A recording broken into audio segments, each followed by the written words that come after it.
modern warfare, air superiority is essential. To control the skies, air forces have built the most highly evolved military machines ever made. Strike planes that can deliver lethal force anywhere, anytime. Now designers are creating a new breed of strike planes that will be able to carry out their mission with unparalleled superiority. These new generation aircraft will be faster, deadlier and stealthier than ever before.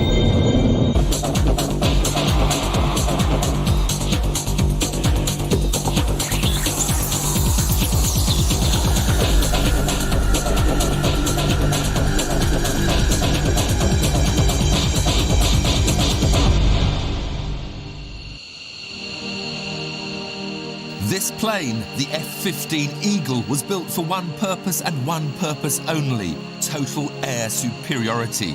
It was created to combat the threat posed by the Soviet MiG fighters during the height of the Cold War in the 70s, and was the first strike plane that could detect and kill from many miles away, as well as engage in dogfights. It's still in operation today, and in 30 years of active service, it has never been beaten in air-to-air combat. It's the benchmark by which all modern strike planes are judged.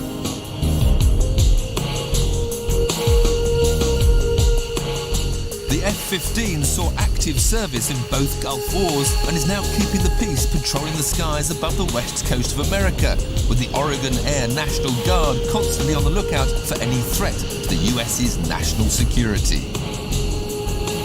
I'm Mo Gass, a major in the Oregon Air National Guard, and I fly the F-15. My name is Paul Fitzgerald. I'm an F-15 pilot for the Oregon Air National Guard. Former airline pilots Major Dale Bennett, known as Mogas, and Major Paul Fitzgerald, known as Snap, have been stationed at the Air National Guard for 3 years. They are on alert night and day and maintain their readiness with regular training sorties in their F-15s.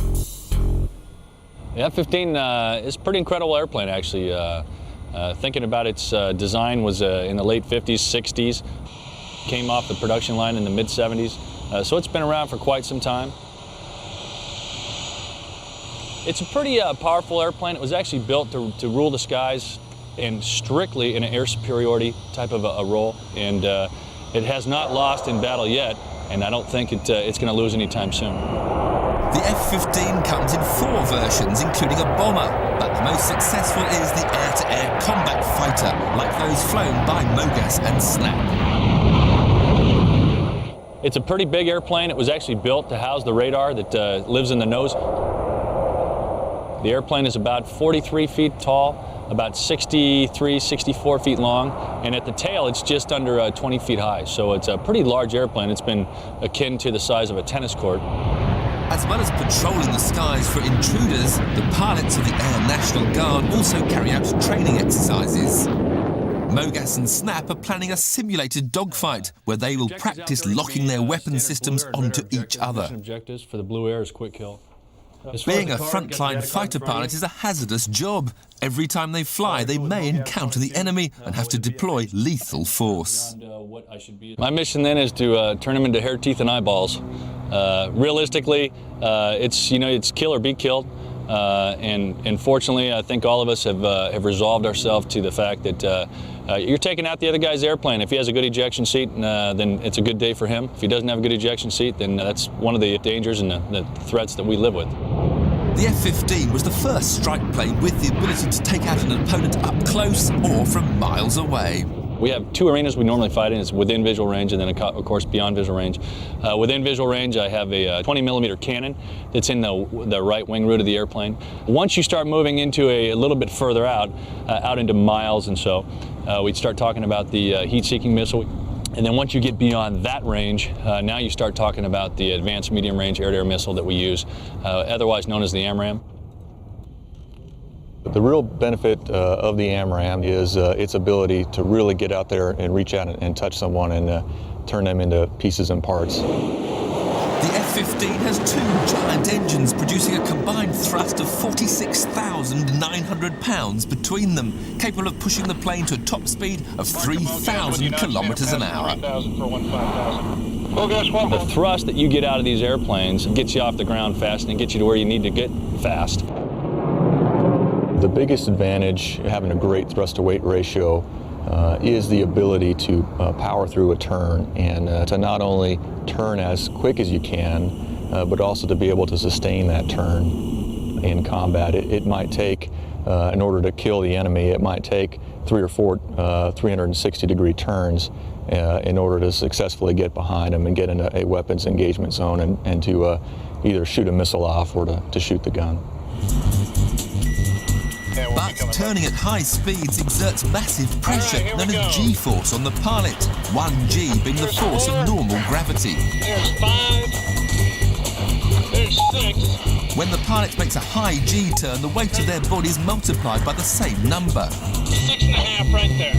At 6.5 Gs, a 76-kilogram pilot would feel as if he weighed 6.5 times as much, nearly 500 kilograms. In order to be able to cope with the 9 Gs that the airplane will pull and actually sustain for a little bit of time, they give us several different pieces of equipment to help that happen. That's the combat edge vest. It fills up with air, keeps the internal pressure in your chest cavity, so the blood can actually get pushed out of your chest cavity and into your head. Most important is your G pants too, G suit otherwise known as. It tightens up. It also moves the blood from your lower extremities into your chest, and obviously to try to keep the blood in your head so that you can keep blood in your eyes so that you can see and think. The color goes out of your vision first. The second thing that goes is obviously you have tunnel vision, and that's followed by stages of going unconscious, and that's the whole reason we're trying to avoid that. You don't want to be manipulating the controls of an airplane when you're unconscious. The pilots also wear a helmet with an oxygen mask in case the cockpit were to depressurize at high altitude.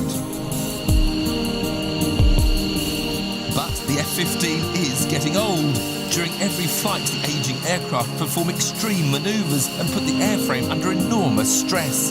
As a result, planes require constant maintenance. It takes more than just a pilot to run an F-15. Behind the scenes is a team of over 30 highly skilled personnel just to keep each plane in the air. The precise age of the plane determines the level of maintenance required. This airplane is 20 years old, and with that, the unique challenges are that the metal is always going under a tremendous amount of stress. And it wasn't designed to last as long as it has, but we continually x-ray all the metal parts and on an hourly inspection cycle, highly scrutinize the airplane for metal fatigue and even the engines for any possible signs of wear and tear that might make or indicate there could be a problem in flight. For every hour in flight, the plane requires at least 10 hours of maintenance, including engine testing here in the Hush House. A team of engineers can remove an engine from a plane and have it in the test facility in under an hour. The skill of the maintenance team ensures that the planes are airworthy when pilots Mogas and Snap go out on exercises. No pilot wants mechanical failure when engaging the enemy at 10,000 meters. F-15 pilots Mogas and Snap from the Oregon Air National Guard are going on a dogfight training exercise. They are going to simulate shooting an intruder out of the sky by locking onto each other in a mock dogfight.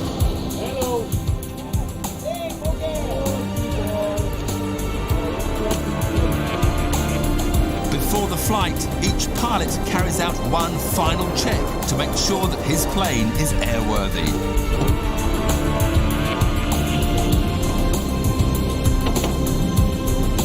The F-15 first flew in 1972. Over 1,200 were built, and now there are still over 500 flying on active duty. You have an airplane that's been around for 30 years, and still there's countries out there that are still trying to build airplanes to counter this airplane specifically. And I think that's attributed to the continual attention this airplane's been given over the years to keep it at cutting edge.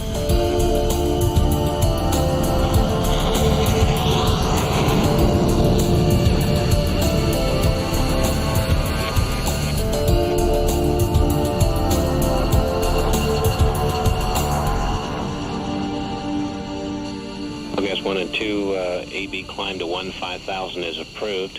Departure end cable indicates up. Wind 260 at 6, runway 28 left, clear for takeoff, change to departure. Well, guys, 1 clear for takeoff with quick climb, and say again the freak for departure. Departure frequency 299.2 for MoGas 1 and 2. 299.2 for MoGas push 9. By the time you get down to the end of the runway, you're doing 300, 400, 500 miles an hour, and then you can basically just take off straight up into the air. It's quite a sensation. It's like being on the tip of a rocket. By the time you reach the end of the runway, your gear's up, your flaps are up, and you're ready to pull and go straight up in the air. You're ready to pull a nice 7G turn straight up to go vertically. And you can get up in a hurry that way. It'll certainly wake you up in the morning.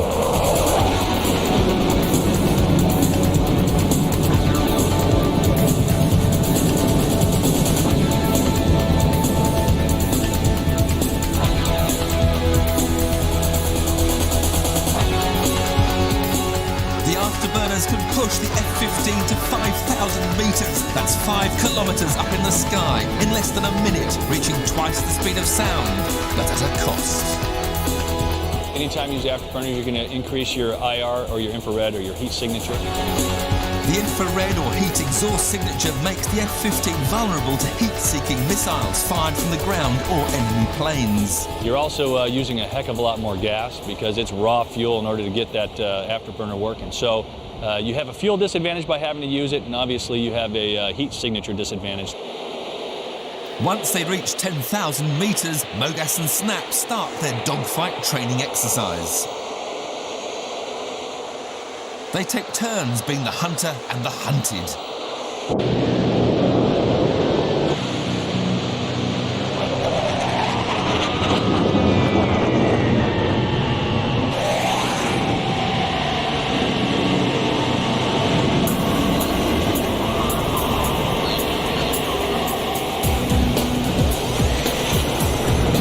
One plane acts out the role of the enemy, while the other chases and attempts to lock on its weapons guidance systems.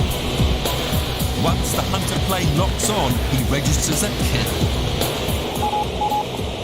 And there's a gun strike kill right there. A strike for MoGas.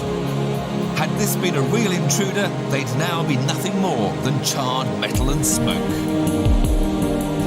Even though the F-15 is well past its shelf life, it will continue to be the US Air Force's premier air-to-air strike fighter until its successor comes into service in 10 years' time. I believe it still does rule the skies. There's specific airplanes that do other things probably a little better, but when you take the overall package and you talk about the overall airplane, it's still a top contender in the world and probably will continue to be until we bring the new one online. A beautiful airplane. I don't think that in the history of mankind, I don't think we will ever build a more beautiful airplane, and it's just a real joy to fly.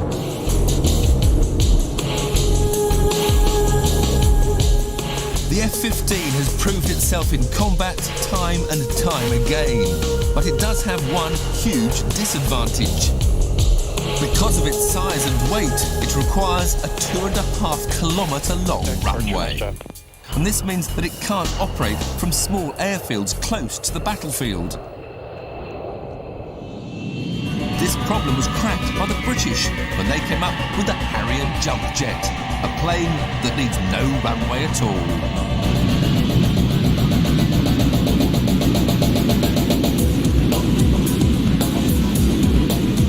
It can do things that no other in-service jet plane can perform. Take off vertically. It can take off with a short runway. It can even hover. Built originally in the 1960s, the Harrier jump jet revolutionised fighter plane design. Over 800 Harriers have been in service around the globe, taking off from land and sea. My name's Squadron Leader Jim Provost. I'm a Harrier pilot on 1 Squadron. I've been flying for approximately 12 years and I joined the Harrier in 1994. The Harrier concept came about many, many years ago during the Cold War. Its design was to be able to take off from very short surfaces, to land vertically in case there were no runways to make use of. And we're talking about a concept that was in the 50s, and yet it's still going into the 21st century. What makes the Harrier special is the fact that it can land vertically. It can land on a ship, it can land in a clearing in a wood, which makes it very special. The reason that the Harrier can perform these incredible manoeuvres is its extraordinary engine system. There are 2 air intakes, but only one powerful Rolls-Royce Pegasus engine. First point to note is that there's only one engine on the Harrier. People often make the mistake of thinking that there are 4, but there aren't. You see through the intake here, this is the Pegasus engine. It's a big engine and provides all of the thrust for the aircraft. If we look down the right-hand side, we can see what we call the nozzles. We've got a hot nozzle at the back here and a cold nozzle at the front. Same on both sides, so we have 4 nozzles that take the thrust from the one engine. What that does, it provides normal thrust for forward flight, just like any other fast jet. And if we bring the nozzles down, which you can control from the cockpit, that gives you your thrust for your vertical landings and your vertical takeoff. The plane's entire weight is balanced on the downward thrust of its engine. When the Harrier comes to the hover, obviously most of the thrust goes from the engine to the 4 nozzles on the fuselage. What we need to do once it's in the hover is control it. The way we do that is by diverting some of the thrust to the puffer ducts, as we call them. We have puffer ducts in the wingtips, puffer ducts in the tail, and also the nose. And what that does is provide control in all axes whilst it's in the hover. If you didn't have that, then the aircraft would just fall out of the sky. It'd be on a pillar of thrust, and you'd not be able to control the roll, or the pitch, or the yaw. By blasting small amounts of thrust out of these puffer ducts, the pilot can balance the plane in hover and can even use them to perform delicate manoeuvres. He can even get it to fly backwards. But if the Harrier is fully loaded with weapons and fuel, it hasn't enough thrust to take off vertically, so it uses a traditional takeoff, but with a much shorter run, just 450 metres. When hovering, the Harrier needs constant pilot input. This is particularly true when operating from an aircraft carrier. The thing can't hover and land by itself, so there's lots of things that the pilot needs to do. He's got to be able to manoeuvre the aircraft safely over a very small area and be able to land it. So there is a lot of pilot input that you don't get on other aircraft types. This is the Harrier cockpit. It's I think it's fairly basic, but I guess to people looking at it, it seems fairly complicated. Once you know your way around it, it's actually fairly simple. What it has, standard stick for fast jet, and it's designed very much to be a hands-on throttle and stick, so you don't take your hands away from that very often.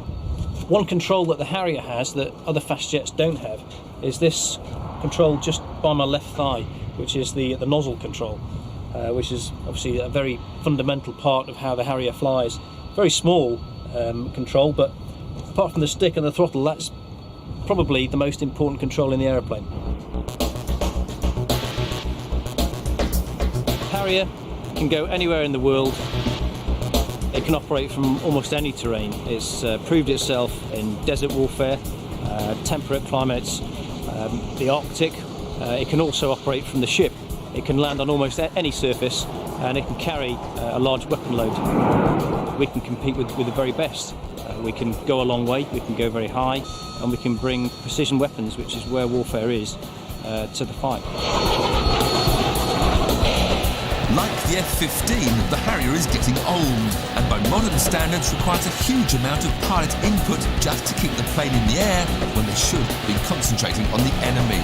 Also, its inability to go supersonic could put it at a disadvantage when up against faster jets.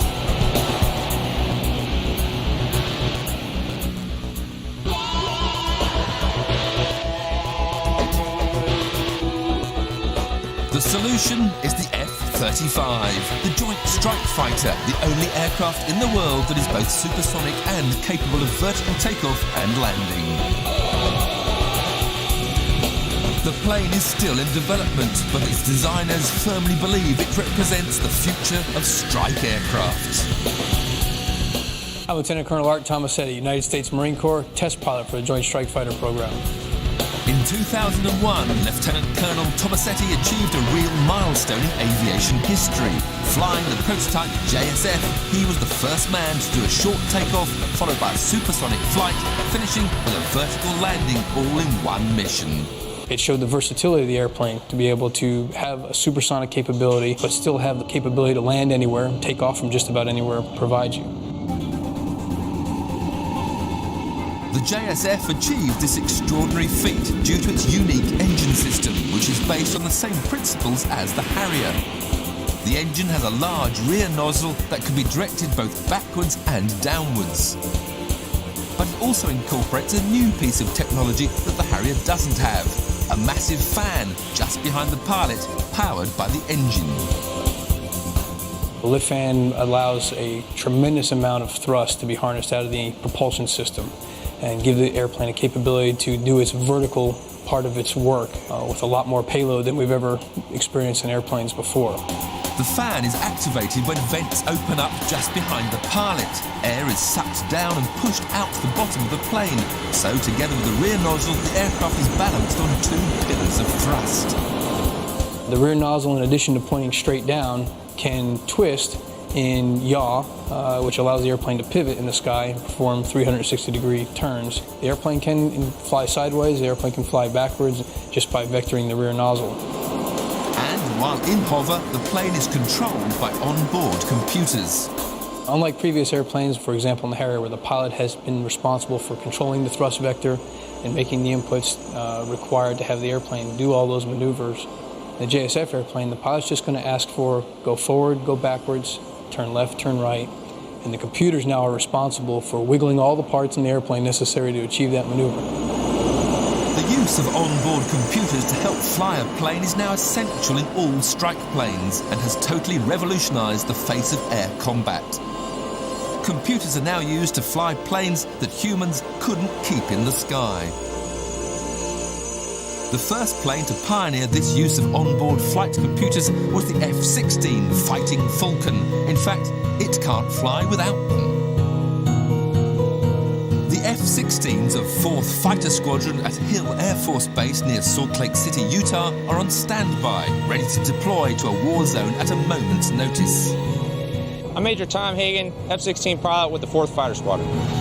Major Hagen has been an F-16 pilot for 10 years.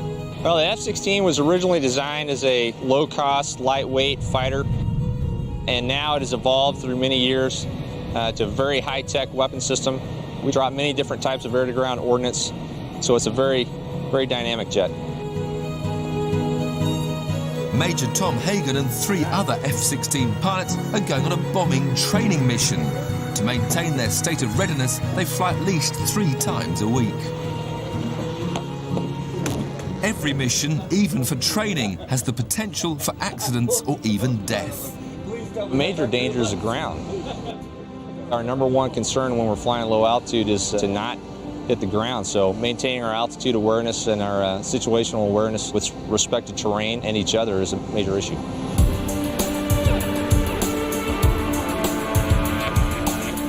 The F-16s of 4th Squadron are strike bombers designed to take out targets on the ground. Our primary job is dropping bombs, primarily laser-guided bombs. We carry just about all different types of bombs that you might imagine. 2 different types of air-to-air missiles, rockets for marking targets and whatnot. So just about every piece of ordnance that you can think about, we carry on the jet. The F-16 is an extremely agile plane, something it achieves with a revolutionary design concept.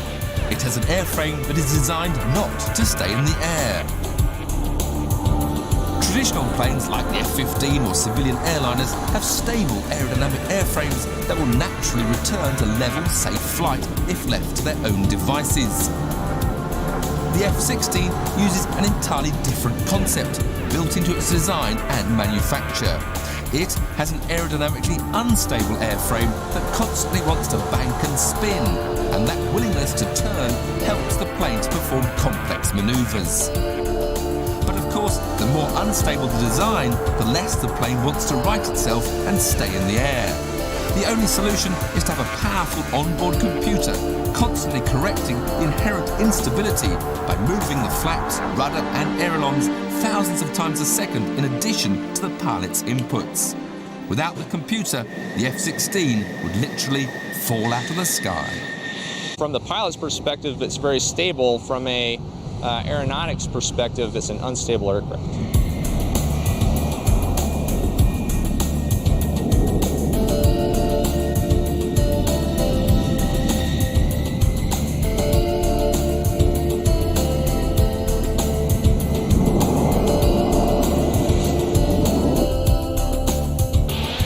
With a single powerful engine, the F-16 is much smaller and lighter than the F-15. Well, it's a big acceleration, roller coaster rides, whatnot. It's very difficult to imagine that, but it's a big kick when we start running down the runway.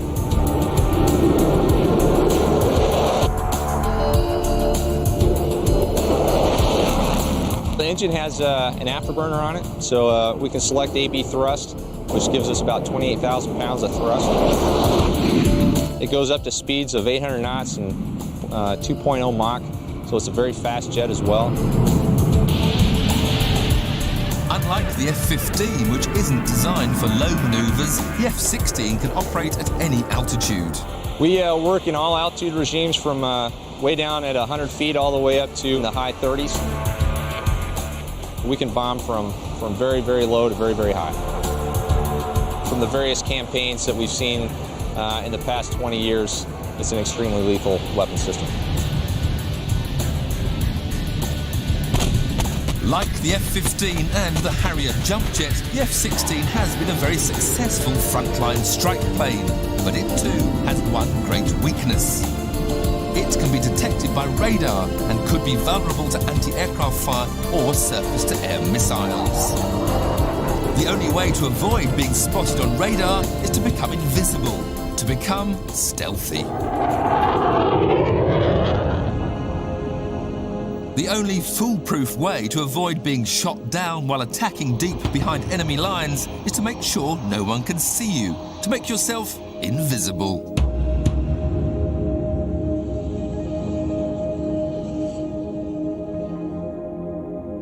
On the edge of the White Sands Desert in New Mexico is Holloman Air Force Base, the home of the most radical strike plane ever created, the stealth bomber, the F-117 Nighthawk. A plane so strange that when pilots saw the first one, they thought it was a joke. It's made look like an alien spaceship, but the F-117 is the logical step forward from the F-16, a strike bomber that is invisible to radar. I'm Major Trey Urso, and I fly the F-117 stealth fighter. Major Urso's job is to constantly evaluate the F-117. The F-117 was designed and built to enable it to fly into the most heavily defended areas on Earth. Its design optimizes its ability to get into those areas without being detected, tracked, and shot by the enemy. The key to its success is its shape, angles and surfaces that do not reflect radar beams. It was designed so that it could penetrate heavily defended airspace, and any enemy radar systems that might be looking for that aircraft will either be deflected away or will be absorbed by low observable RAM cover. Anytime you've got an edge, you have the potential for a radar to see that edge. So there's some really smart engineering that went into to make sure that those edges are all optimized and as flush as possible to ensure there's no radar cross-section bloom to the enemy radar systems. Any irregular shapes, such as fuel tanks or weapons, are hidden inside the plane. And because the engines are baffled, the plane is almost silent to anyone on the ground.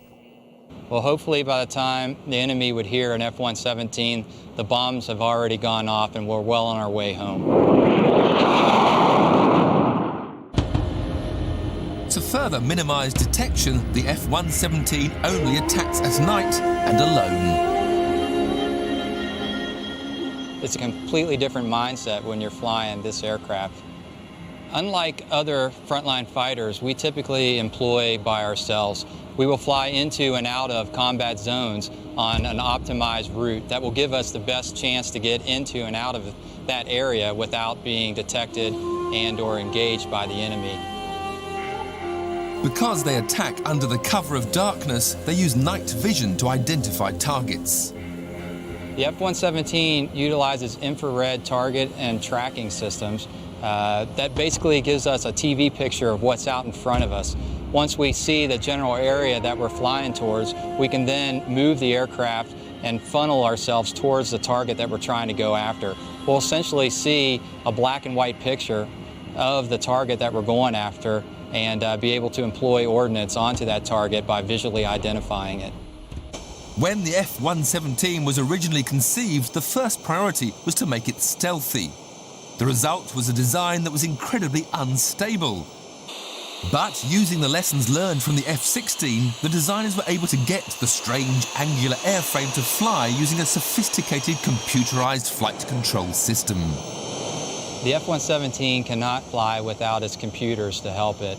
It's a fly-by-wire aircraft, and without those computers, the aircraft basically doesn't know which way is up and which way is down. When we're in a combat zone and we're focused on getting our weapons onto a target, we're basically on full autopilot, and we let the aircraft fly itself into and out of those heavily defended areas. Without computers to keep the plane flying, the lone pilot could easily become overloaded with information and miss the target, or even hit the wrong one. There's no other country in the world that has anything like it. There's no other aircraft flying today that has the capabilities of this aircraft. The F-117 revolutionized the evolution of strike planes. Its successful combat record has demonstrated the effectiveness of stealth in warfare. But even this amazing plane can't do it all. Like the Harrier, it can't go supersonic, and if seen by the naked eye, it is vulnerable to other fighters as it doesn't carry a gun. What was needed was a fast, stealthy strike plane, the FA-22 Raptor. In creating the FA-22, its US designers have gone for broke, building the first ever air-to-air fighter with a stealth capability, and it's the first stealthy plane to go supersonic. Hello, I'm Lieutenant Colonel Dave Rose, and I fly the FA-22 Raptor. Lieutenant Colonel Rose is part of a team carrying out flight testing on the FA-22. The FA-22 Raptor will be the aircraft that goes in there first and not only clears the skies of air threats, but also with the air-to-ground munitions can go in there and basically take out emerging threats. This plane is the culmination of over 2 decades of design and testing and has incorporated the best features from all the strike planes currently in service. The special thing about the Raptor is we've taken lessons learned from the ages of air combat, and we've taken the attributes of what would you like to basically do your job as a fighter pilot, and we put them into one aircraft. Stealth has been around a long time. With the FA-22, we call it 4th generation. We've taken all that lessons learned to not only be able to, from a shape or applications, to not be seen or to be seen very late by threat radars, but also be able to maintain that. So it's not just go for one mission. I need to be able to maintain that on the ramp for a persistent capability. The F-117 had to be angular to be stealthy, but advances in stealth technology means the FA-22 Raptor can have familiar curved aerodynamic surfaces and still remain invisible to radar.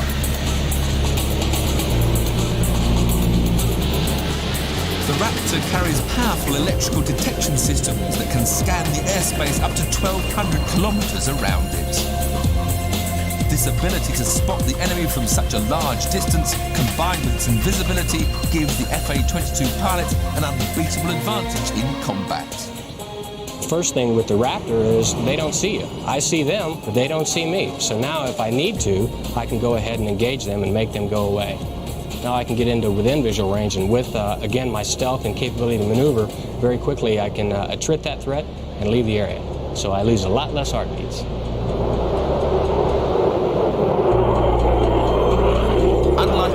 predecessor, the F-117, the Raptor is very fast. It has two staggeringly powerful engines that produce 70,000 pounds of thrust.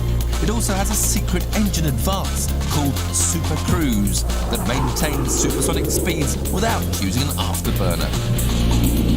The Raptor was built to actually maneuver at high altitude, above 50,000 feet, and to be able to go up there in what we call super cruise, essentially go supersonic, faster than the speed of sound, without using the afterburner, so I don't use a lot of fuel. Super Cruise has another advantage in combat. The main thing at night, if I go to afterburner in my F-15 that I've flown for 18 years, I've got this big flame coming out the back, so everybody sees me, anywhere from the guy with a gun on the ground to all the surface-to-air missiles. With the capability to go fast, basically without using this big flame out the back, Super Cruise, then I have a lot less susceptibility to the said threats. Like the F-16 and the F-117, the basic design of the FA-22 is highly unstable and totally dependent on computers to fly. You basically put the stick where you need it and the throttles where you need it, and it'll do the rest. It allows you to maneuver the airplane to the extremes and able to ultimately get the job done and still be able to maintain control. The Raptor has one last trick up its sleeve, thrust vectoring. Inspired by the Harrier jump jet, it can direct the thrust from its engines up and down. It can't take off vertically or hover, but it radically improves its air maneuverability. The thrust vector capability of the Raptor gives it an opportunity to make it turn a lot quicker and continue to be able to basically point your nose. In a regular type of basic fighter maneuver, he who gets his nose in a weapons envelope first wins the fight. So with this actual thrust vectoring capability, we can really turn the airplane and essentially maneuver it twice as better as other airplanes. At an estimated cost of over $120 million each, the FA-22 is one of the most technologically advanced military planes ever built. It's much more sophisticated and deadly than any enemy plane it is ever likely to come up against. Just knowing you might be up against a Raptor is enough to keep your aircraft on the ground. With the FA-22 Raptor, we can go down there and kick down the door and make sure as threats emerge, I can take them out. It's a lethal weapon, it's a lethal deterrent. While the US has gone down the route of stealth with the FA-22, Britain and its European partners have gone for super maneuverability, creating their own advanced strike plane, the Eurofighter Typhoon. It can cruise at supersonic speeds, carry out complex maneuvers at high G-forces, and has the most sophisticated pilot interface ever created. My name is Craig Penrice. I'm the Eurofighter Typhoon project pilot. Craig Penrice is stationed at Preston Air Base, where he has been flight testing the Eurofighter. It's every fighter pilot's dream. I know that sounds very corny, but it's true. Cockpit that shows you, tells you everything that's happening in the world around you to allow you to be tactical. Thrust and maneuverability, carefree handling, all put together make it, a wondrous joy, fantastic airplane to fly. Many fighters like the F-15 and F-16 have been highly maneuverable, but only at subsonic speeds. What sets the Eurofighter apart is that it can pull off these kinds of moves while flying supersonic. When you aggressively maneuver this airplane, the roll rates that you generate are quite frankly startling. It really feels like you're on the outside of a washing machine being spun around. The roll rates will leave your head pinned to one side of the canopy if you're not careful. The airplane's capable of 9G, 9 times the force of gravity. This is a fairly tight term in anybody's language. 9G is currently recognised to be physiologically a limiting factor. The F-15 and F-16 were also capable of pulling 9Gs, but only for short bursts. The Eurofighter is different. It can fly at 9Gs for extended periods. But in order to keep its pilots conscious, they must wear a specially designed Typhoon G-suit. One of the drawbacks of all this agility and all this G is that it does weird things to your body. So through the years we've developed various G protection systems.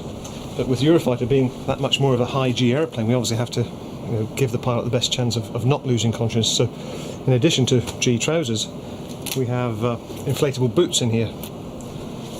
We connect the G-suit trouser connection here into the boot, that allows the air to be forced down into bladders that are in the boot. They inflate, squeeze my foot, and just further increase the coverage of this G protection device. A matching pair.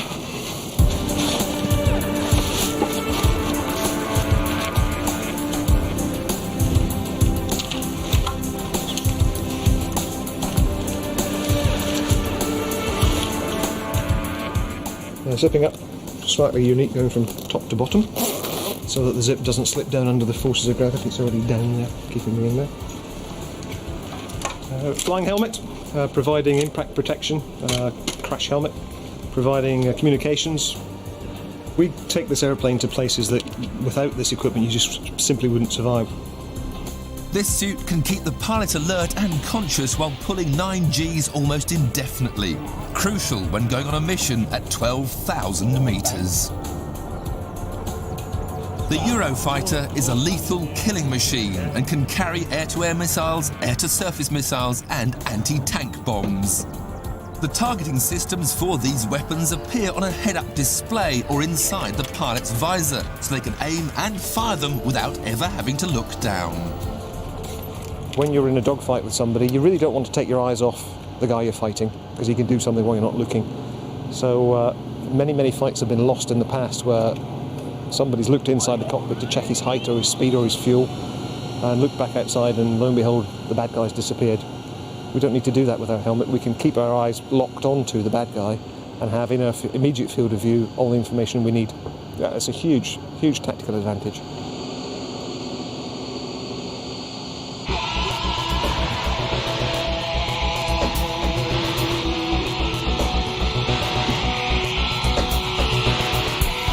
The Eurofighter's 2 engines generate a combined thrust of about 40,000 pounds, pushing it to a top speed of 2,125 kilometres an hour, almost twice the speed of sound.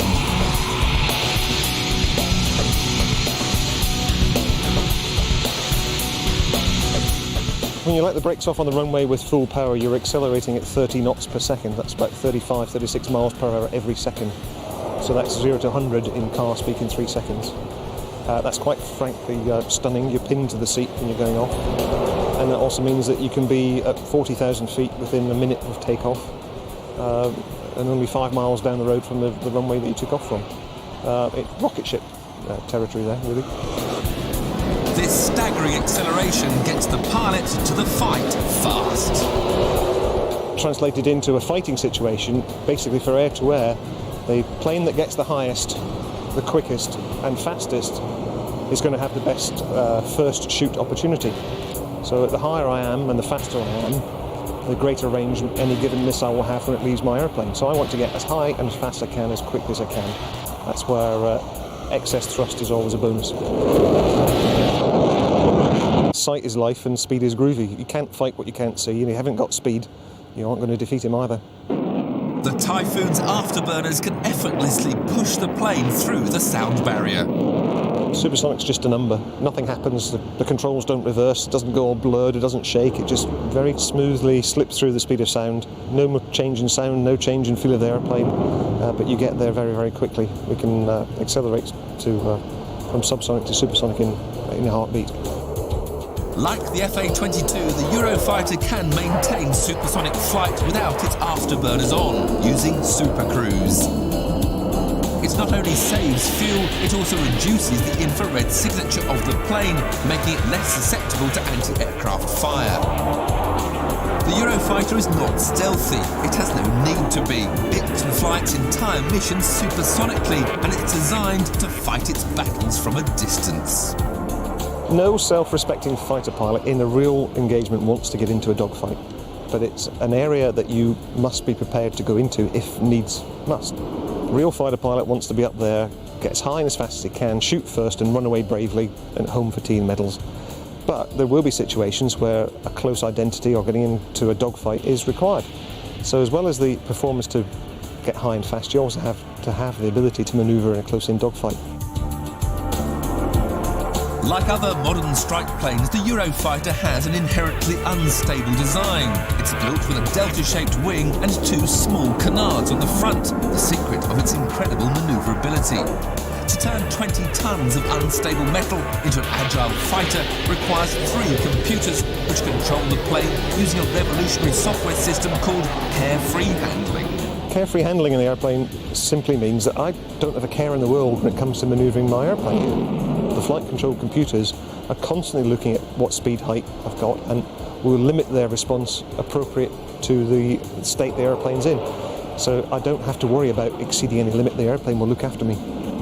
You simply point the airplane where you want it to go and let go of the stick and it will continue to going there forever and a day. If you put all the things together, such as carefree handling, the thrust from the engines and the performance of the airplane, you take so much of the workload away from the pilot and he simply just has to manoeuvre in relation to the other airplane. You don't have to worry about the limits, you don't have to worry about anything else, you just get on and fight the fight. The Eurofighter is the ultimate strike plane, fast, manoeuvrable and deadly. It is the pinnacle of a development process that started with the F-15 some 30 years ago. The F-15 and other contemporary fighters that I've been lucky enough to fly are all very, very good airplanes. But anybody climbing into this airplane will be able to feel and experience a distinct advantage over any of these contemporary airplanes.